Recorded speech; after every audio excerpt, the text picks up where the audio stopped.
Hey there. This podcast is brought to you from aboutmeditation.com. Check out our free How to Meditate mini course. 5 easy lessons that teach you how to meditate in minutes. www.aboutmeditation.com. Welcome to the One Mind Podcast from aboutmeditation.com. My name's Morgan Dix, and I'm your host. On One Mind, we explore different angles on meditation, mindfulness, and health. We interview experts and everyday practitioners to bring you the stories, the science, and the exploration that will help you understand why this ancient practice is more relevant and important today than ever before. Hi, everyone. Welcome to episode 3 of the One Mind Podcast. Today, I'm excited to share my interview with meditation teacher Peter Bampton. But first, if you like what you hear on the show today, please head on over to iTunes and leave us a rating and review after you listen. That'll help us reach a lot more people. Okay, we've got a super interesting show for you today. If you've listened to the show before, you know that we profile a range of people on this show. We've interviewed a sports psychology consultant, an artist and businessman, and then today we move in a more spiritual direction.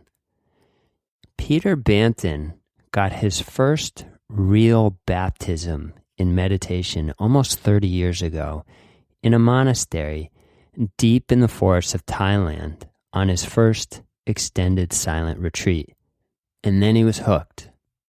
After years of practicing Buddhist meditation and attending long silent retreats, Pete was on track to becoming a monk. But then his life took some unexpected turns. In this interview, we track Pete's story and discuss his current work teaching meditation at his modern-day meditation ashram in Portugal.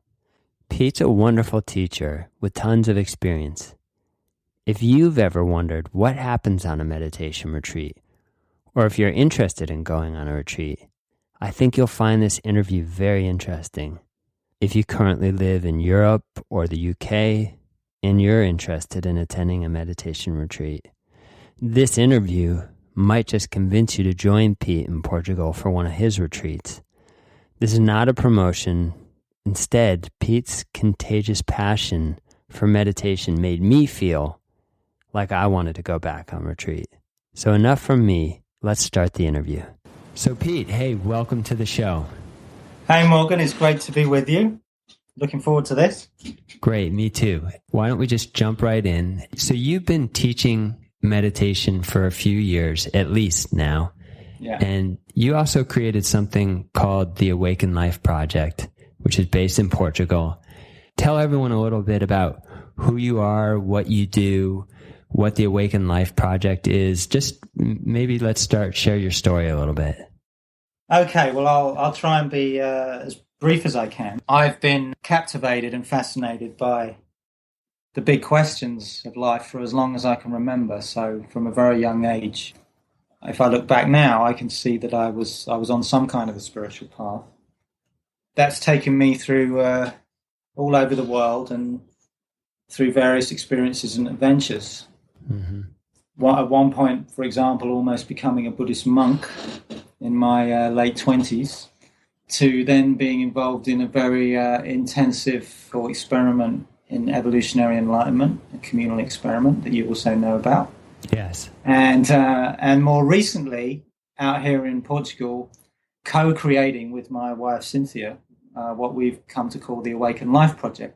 To fast forward to that segment, which is obviously the most relevant to our conversation, the Awaken Life Project has really come out of a convergence of all my deepest interests and passions.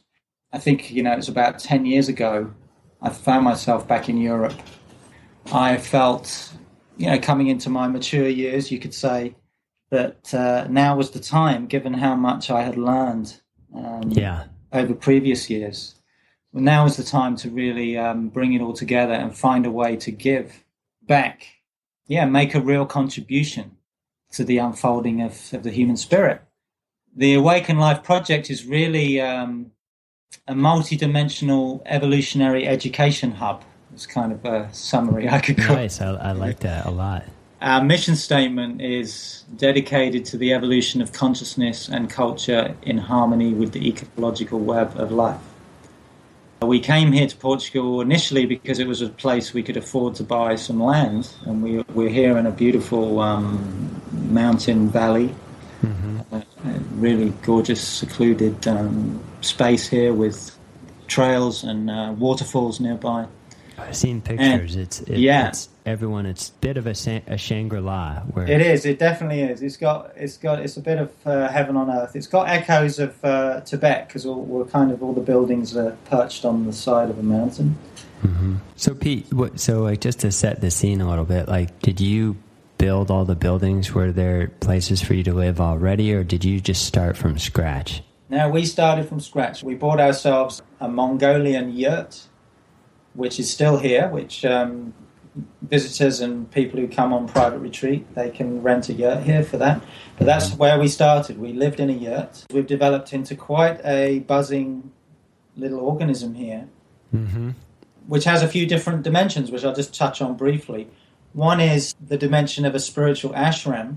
There's about 8 or 9 of us who live here. That's the resident community at the moment. And we're living, we're all committed to meditation practice. We all meditate every morning. We're all committed to keeping ourselves healthy. And we're endeavoring to live the truth of unity, consciousness beyond the ego together. So far, pretty successfully, but there's always ups and downs. So that's the kind of hub. And then we have by this time, we have a wider community network of mostly Portuguese people. I would be interested, Pete, when you say mostly successful, what would be the criteria you use to define that? And I know you probably don't have set ones, but like qualitatively, what would you say when you say relatively successful? What does that mean? Good question. Well, I would say bright, happy, inspired, creative individuals thriving together. Yes. And so we really put a lot of emphasis on everybody's individual creative flowering and unfolding. And we also have a number of people who've been associated with us now have also started their own projects in other places with their own kind of flavor, their own emphasis, and yet they're all under the umbrella of the Awaken Life project.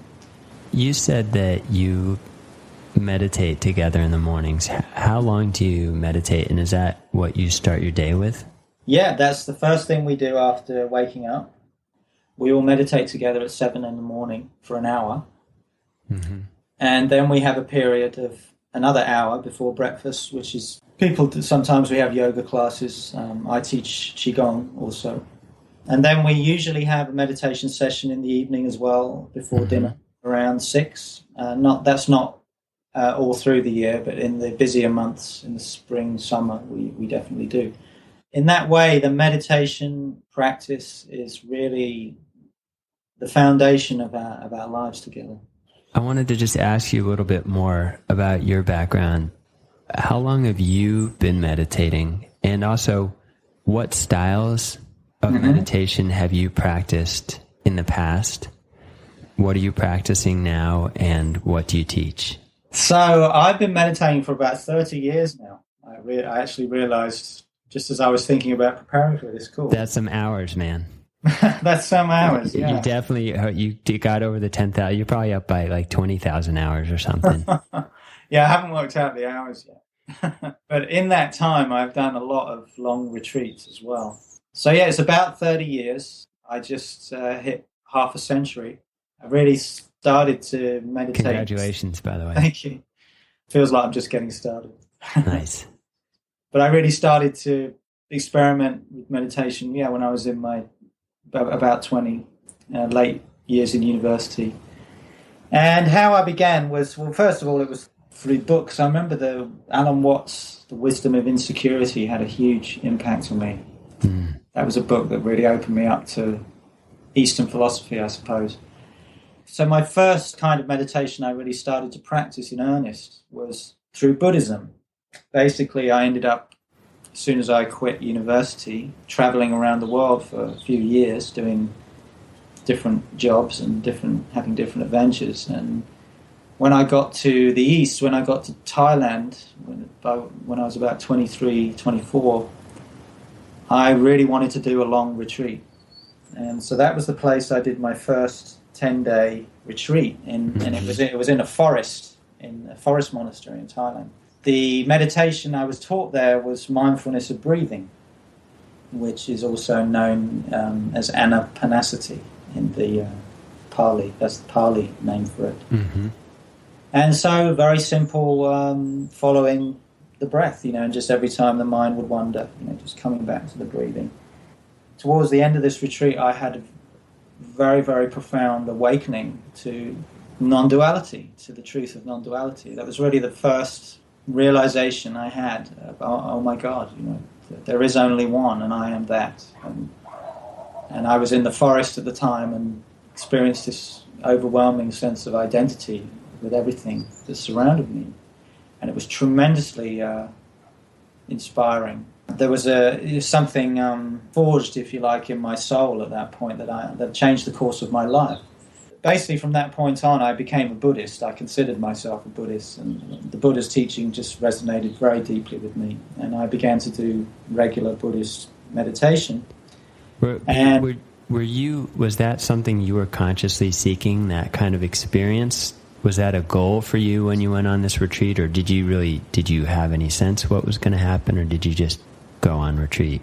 Well, I was definitely completely captivated by the mystery of whatever enlightenment was, whatever that meant, whatever the absolute truth was. Yeah, that was definitely something I was interested in, and but I didn't really have any ideas about it, what it was, and as often is the case with people when people start out on their spiritual journey, because there's such innocence then, you're just kind of wide open and you're opening up to, uncharted seas of exploration. That's often when many people have very deep revelations coming from left field, because they don't have a particular trajectory or certain ideas about what's going to happen or what should happen. It definitely was a surprise in a certain sense. But at the same time, I can see I was primed for it because I was really serious. Before you move on, can you just say a little bit for everyone, what is non-duality? In your understanding, how would you define that? Yeah, okay. I'll just say something very briefly, and then I could say a bit more when we get to what I'm teaching now, because that's really the foundation of it.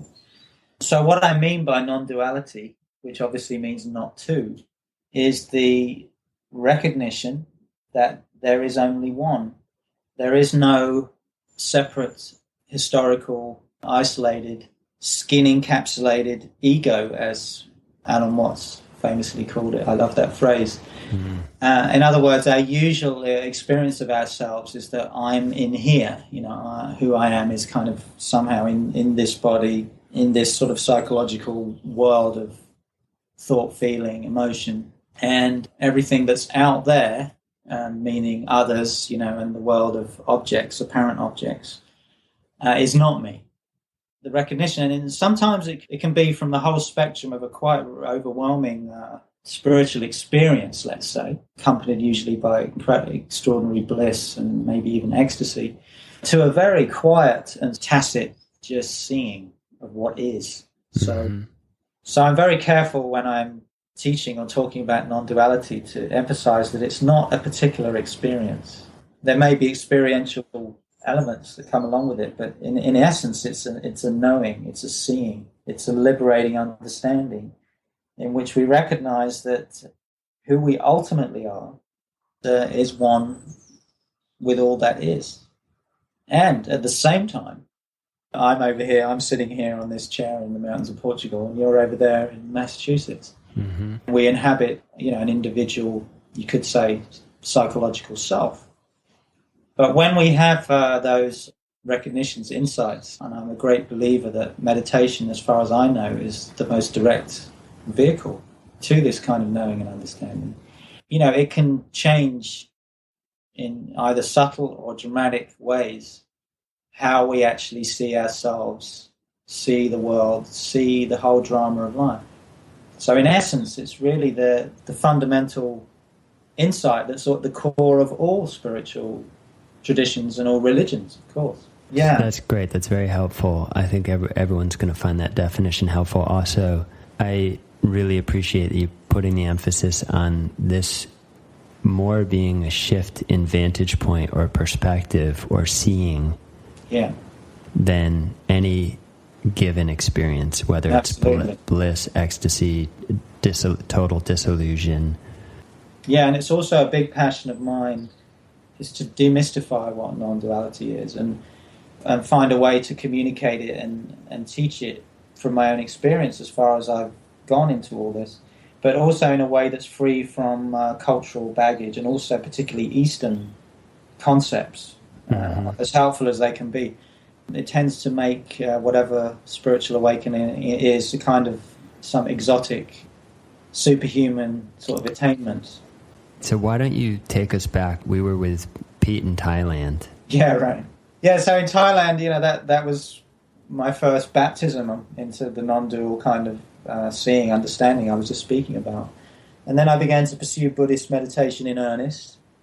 And I also began to do vipassana. And basically the Buddha taught two forms of meditation. One was what he called samatha, which was concentration meditation, which mindfulness of breathing is an example of. You're focusing on an object, in this case you're breathing, which is there all the time. It's always with us. So I think it's the most accessible object to focus on. Mm-hmm. And then he taught what's called vipassana, which the original meaning of that word is insight. And so I also began to do insight vipassana meditation retreats in the context of Buddhist practice. It was in the context of what's called the Theravada Buddhist tradition, which is the original, most essential teaching of Buddhism. So I began to do long retreats, and there was probably a period in my late 20s where I was doing quite a few of these every year. And I would always find them extraordinarily inspiring and have different kinds of insights and openings. By this time, I'd come back from my travels. I had settled in Spain. I was living in a little studio, meditating on my rooftop or in the mountains, teaching English when I had to, and playing in a blues band, which I got together. But after a while, my passion for liberation, to rediscover, give my life really to whatever that mystery was that I felt was calling me, just overwhelmed me at a certain point. And I realized I just had to give it all up. At that time, I actually felt that the only thing that made sense for me to do in my life at that point was to become a monk. So that's what I did. I moved on, and I ended up going back to the UK, and there was a number of monasteries there connected with the Theravada Buddhist tradition. Some of your listeners might be familiar with a place called Amaravati, which is quite a well-known Buddhist meditation centre just north of London. I went there and to a number of other places, and I basically spent a year on going from one retreat to another. And during that time, I was convinced, this is it, I'm going to become a monk. I was ready to give up, let go of everything. I already had, really. And I continued to be deeply inspired by the retreats I did. But it was when I actually began to live in the Buddhist monasteries, I began to have some doubts. And I won't go into all the reasons why that was, but I basically began to feel intuitively that whatever I had glimpsed in my deepest experiences and understandings, and whatever the mystery of awakening really was, that somehow it wasn't being lived, in these monastic settings. I felt there was something much bigger that was possible, but I didn't know what it was. And this led to a very deep spiritual crisis, because I gradually realized, oh my God, I'm not going to become a monk. Oh my God, I'd left everything, I didn't have any money. I had no desire to do anything else. I was like, what am I going to do now? Basically, quite a few synchronistic events at that point led to me meeting my last teacher. And so what I began to realize in myself was that the potential for radical awakening to the mystery of non-duality is always present. It's actually screaming. It's always here. It's always now. And so from that point on, I was meditating in that context. I wasn't meditating to become free, to get somewhere, but to actually realize and deepen my grounding in the already recognition that in the deepest place I am already free. Take us in a little bit. Describe that practice. Technically, it's very much the essence of what I'm teaching now, although as I'll share, I've actually incorporated everything I've shared with you in terms of my own trajectory into how I'm teaching meditation now. But in terms of this, what we could call pure consciousness meditation or formless meditation, so this is meditation without any kind of object, without any kind of trying to do anything. Even in Vipassana, what's popularly practiced as Vipassana, you still usually have the subtle or not so subtle sense of being the witness of your experience. So there's somebody in there still doing something. I am observing, watching sensations, phenomena come, arise and cease. There's still a subtle sense of someone doing a practice to get somewhere. The radical shift I'm talking about is where when you sit down to meditate, you're already in posture of complete let go, in the sense of you're not trying to get anywhere, you're not trying to achieve anything, you're not trying to control or manipulate your experience in any way. You're simply at ease with what is. That could be the whole spectrum from deep, resounding silence and maybe even bliss on one hand, to your mind and emotions going crazy like a monkey with its head cut off on the other. The idea in this pure consciousness meditation is you, whoever you are, have no preference. You do not move. You just allow whatever is to be as it is. You do not desire anything in particular. In other words, you're not trying to hold on to any kind of positive experience, and you're not trying to fear. You're not fearing or pushing away anything that's challenging to bear. You're just simply with what is. You can't get any more simple than this. Of course, the mind, that wants to be busy doing something, often has all kinds of problems with it. But again, you just let that be as it is.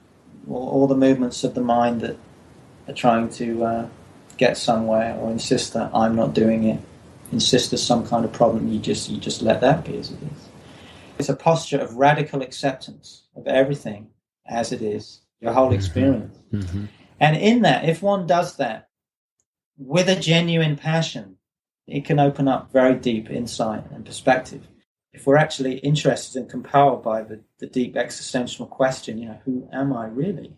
Am I my mind? Am I my emotions? Am I this historical entity that was born at a certain time? Or is that just part of who I am? Am I something much bigger than that? I know from my own experience, insight and self-understanding have been some of the biggest fruits from that practice. Absolutely.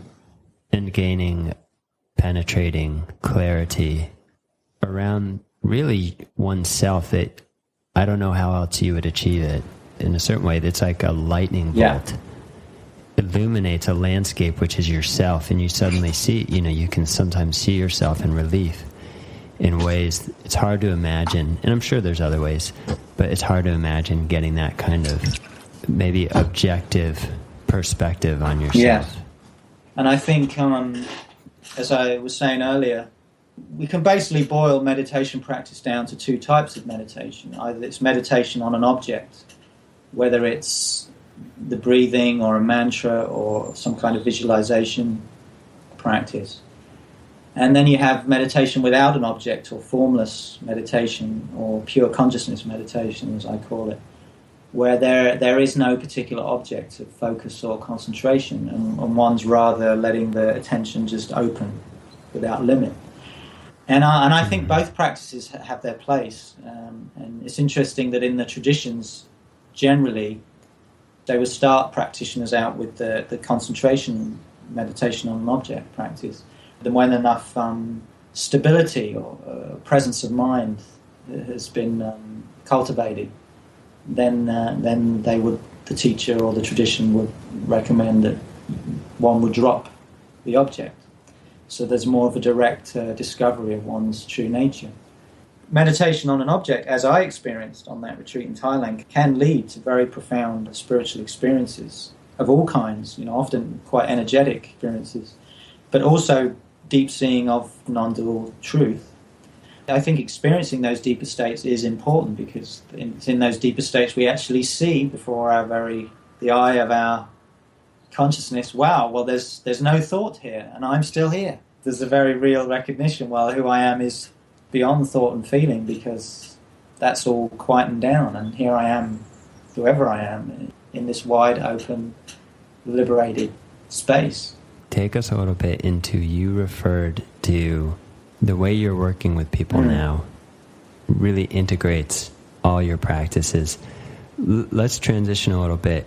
Tell us a little bit about this sort of integrated approach and how you work with people. What are some of the common questions you get from people, in particular, who are new to meditation? How do you work with them? How do you respond? Okay, good.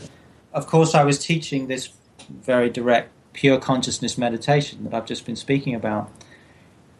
And it definitely had big impact on people from the beginning. But one thing I began to notice over time was that, especially in the context of only a weekend retreat, it was too much of a jump for most people. Right. To go from zero to letting go of my mind and emotions and not having any preference whatsoever. So what I began to do is, in the weekend retreats, we start Saturday morning, I'll usually spend the first 2 or 3 sessions in the morning teaching mindfulness of breathing and helping to get people just grounded in their body, in the present moment, and just every time the mind wanders, just coming back. And also actually experiencing the beauty, actually, of just being aware of the body breathing. It's very underrated. Yeah, I've never heard of it. Yeah, it's because it is life itself. It's the pulsation of life itself. And there's something about appreciating that, really, being with it and staying with it, that I am trying to awaken people to. So in the 1-week retreats, I'll spend the first day just on mindfulness of breathing. And depending on how it's going, maybe a little more, maybe a little less, just depending on how it's going.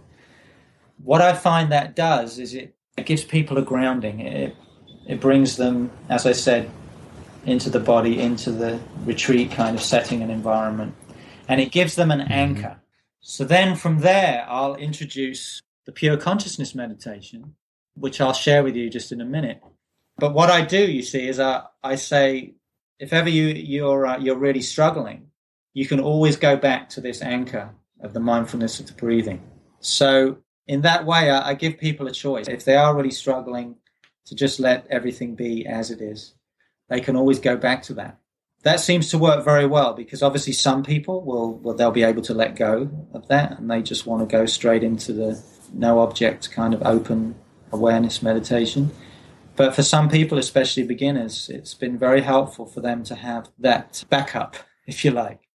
Yeah, totally. Because then they don't end up getting impatient and frustrated. And of course, if one does do the mindfulness of breathing with real commitment and sincerity, it's a very powerful practice in itself. So that's basically how I've integrated the two. But I'm very passionate about that meditation is taught, or I teach it in a context of engagement with the world and the life process. I still feel too many people, as I did, I actually see that while there was also a pure selfless motivation, I also wanted to escape. A lot of people are attracted to spiritual practices to somehow escape from the complexity of life and find some inner equilibrium that will be undisturbed. I'm very passionate about teaching meditation as a practice that is a foundation to live and awaken life. And that's why we call our project the Awaken Life Project, and not as an end in itself, not as a vehicle just for inner transcendence. That's pretty much how I'm teaching my retreats, and that's great. It's very clear. And then just to say a little bit about what you asked about the questions, of course, the main question I always get in one shape, one form or another, and inevitably in the first 2 or 3 days, is how do I make my mind stop? It's some version of that. It's some version of what's happening with my mind is a problem or shouldn't be happening. This is the most common obstacle, as far as I can tell, for people who begin meditation, and even for people who've been practicing it for years, still struggle with this. It's by far the most common question that we get at about meditation too. Yeah, and then the way I always answered it, I've answered it already really, and what I've said is that the ultimate goal of meditation is not to silence your mind. It's to realize a depth and understanding from which to engage with your mind. In other words, to realize that the mind is not who you are. Who you really are is consciousness. For want of a better word, we have to call it something. Is awareness, is consciousness, is that which is aware of thought. But that's the purpose of meditation. So if you're somehow trying or wanting your experience to change or to stop, you'll be endlessly frustrated. And as I've said, the paradox is when people really accept it and let it in, and sometimes it takes a while. But if people do, and I usually find in the context of a 1-week retreat, by about day 4, something happens in the room, in the collective as a whole, and people start being meditated. It starts to become more effortless as people stop struggling with their experience. And it's then, the insight and the understanding starts to cascade in. Oh my God, now I get it. It doesn't actually matter what my mind is doing. It doesn't matter. I realize I'm free from it. I'm experiencing this peace, joy, freedom that isn't attached to any particular state of peace, joy, freedom. And of course, this is something one can't really understand until one has really experienced it. It's like trying to describe to someone what a cup of tea tastes like, I haven't tasted it. It's perfect for an English person to say that, yes.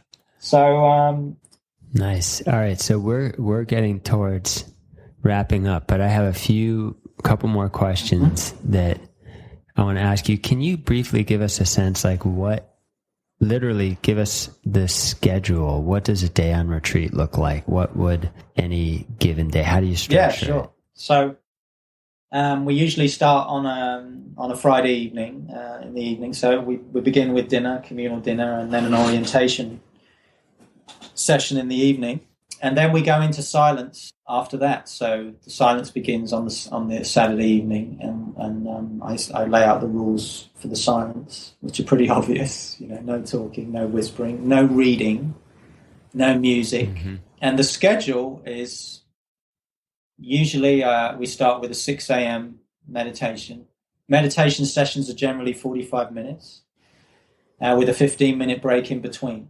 On the 1-week retreats, we will do 6 till 8 or 6 till 7 meditation, and then there's a Qigong session before breakfast. I really enjoy incorporating the Qigong. It's something I just started doing over the last couple of years because it really grounds people. It gives people a chance to move their body, in a very meditative fashion.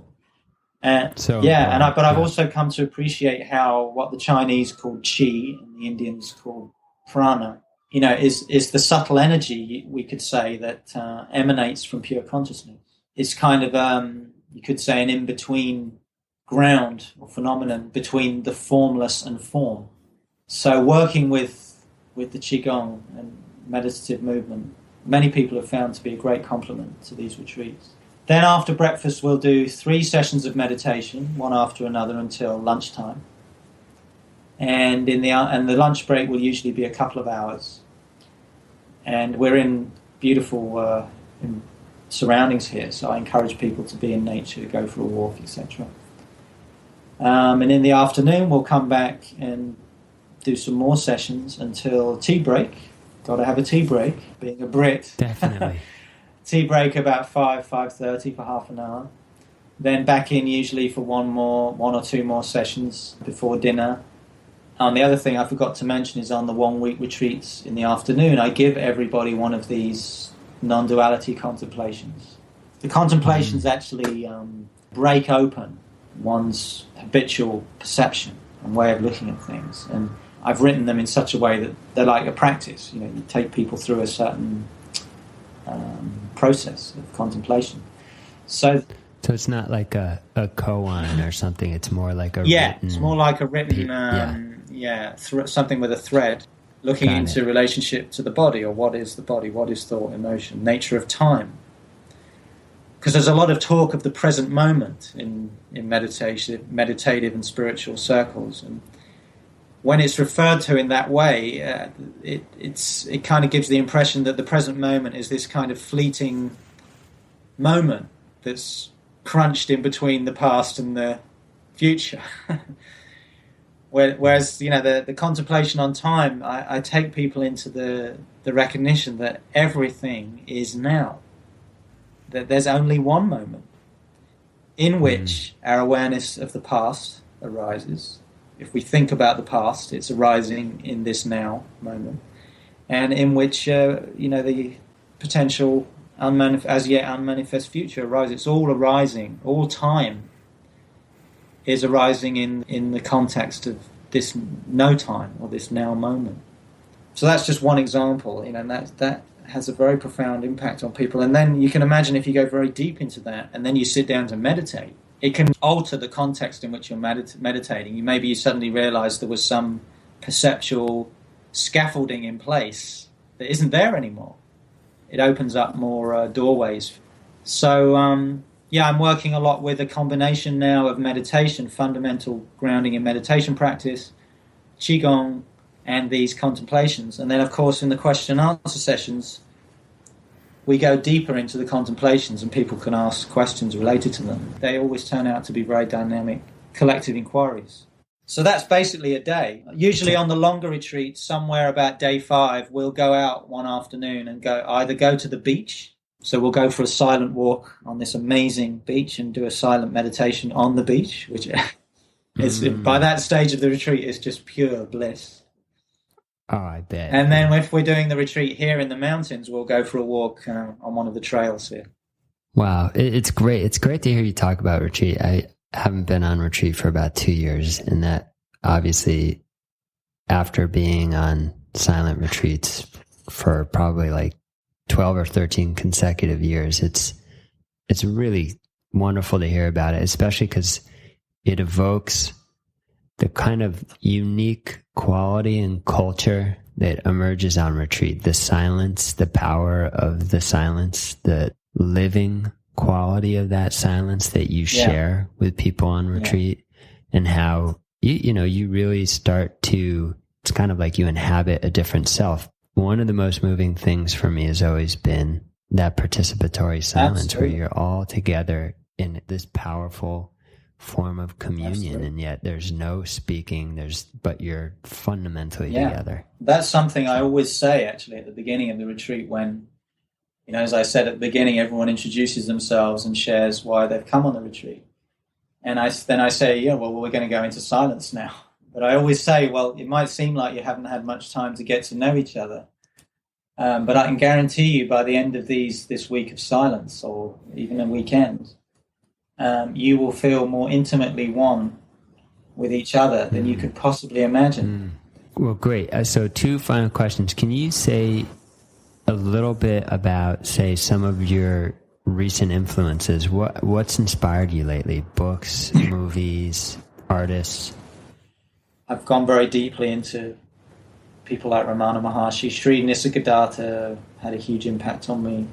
Krishnamurti. So, I've been influenced definitely by a number of great teachers, masters, to say. And the Buddha, of course, is always deep reference point for me. What about non-meditation related, just random? Like, what are some things that inspire you outside explicitly of any of the spiritual context? Like, for instance, blues guitar. Okay, we're getting onto the blues guitar subject. As you know, I'm a musician. My primary passion in terms of guitar is blues, although it's not limited to that. But why do I love the blues? It's because it's at its best, it's pure soul. It's a kind of combination of a quite defined structure, within which there can be an enormous range of self-expression. It just does something to me on a soul level. Maybe I was a black man in a past life in Alabama. I resonate, man. I felt like I had my first musical awakening to the blues when I was in college in Atlanta. Yeah. There's a place called Fat Matt's Rib Shack, and they always had live blues, and I was hypnotically attracted to this place. It stirred something so deeply inside me. It's interesting. Because I'll never forget because I grew up listening to a lot of blues because my dad was very into it, but I never forget the impact that the kind of 12-bar blues structure had on my psyche. It was just something very primal. There's also a link there with meditation. Definitely. Tapping into sort of something very primal and prior. The blues to me kind of symbolizes or signifies this kind of ground that I very much equate with meditation and non-dual perception. I think that's a perfect place to round it out with this interview. Can you tell everyone a little bit, Pete, about your soonest upcoming retreat? Where is it? When is it? How can people find out more about it and anything else about it? Well, first of all, if any of you out there are interested to find out what the Awaken Life Project is all about and what we're offering, we have a website, awakenlifeproject.org. So there you can find out about all our events, and including the meditation retreats. If you want to find out more about my own writings and work, I have my own website, which is peterbampton.com. So that's Peter, BAMPTON.com. And that's something I'm just starting to develop with articles. And currently I'm in the process of writing a short book, and I'm posting some of my drafts from that. You'll see the next retreat advertised on the front page. It's called the Spring 1 Week Meditation and Non-Duality Retreat, which is happening in May. I think it's the 9th to the 15th of May. So that's the next one is in May. And then I'll be doing several shorter retreats through the summer, weekend, and a 4-day retreat in August. Then I'll be doing a 10-day retreat in the autumn. That'll be in November. And then I always do New Year's retreat, a 1-week retreat over New Year, just after Christmas. And all of that is on your website? It's all on the website, yeah. Okay, so I will put links to all of this to both the Peter Bampton website and the Awaken Life Project website in the show notes, so everyone, you can pick up all the information about Pete's work there. Pete, thank you so much. This has been great. I think people are going to get tremendous value out of it, and it was a delight to have you. Great. Thank you, Morgan. It's really been a pleasure to speak about this. One thing I'd want to say to all your listeners, whether you're have an established practice or whether you're just starting out, keep on keeping on. Don't give up. Just sit down, find some time every day or nearly every day to sit down and just be with yourself. And as far as I know, that's the most positive commitment any of us can make in terms of transforming not only our own life, but potentially our relationships. Thank you, Pete. Thank you, Morgan. So I hope you enjoyed that interview with Peter Bampton.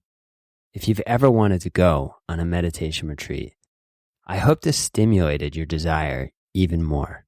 And I encourage you to check out Pete's website at the Awaken Life Project. So this episode of the One Mind Podcast is brought to you by our free How to Meditate mini course. You can learn how to meditate in 5 easy lessons. Check it out at aboutmeditation.com. And if you enjoyed the show, please head on over to iTunes and leave us a rating and a review. Now, I love to end each show with an inspiring quote. Today, it's from the Indian activist and meditation teacher Vimala Thakur. She writes, "Meditation is meeting eternity in the present moment. It is resolving every problem as it comes. It is resolving every tension as it creeps in. It is facing the challenges of life in a non-fearful way."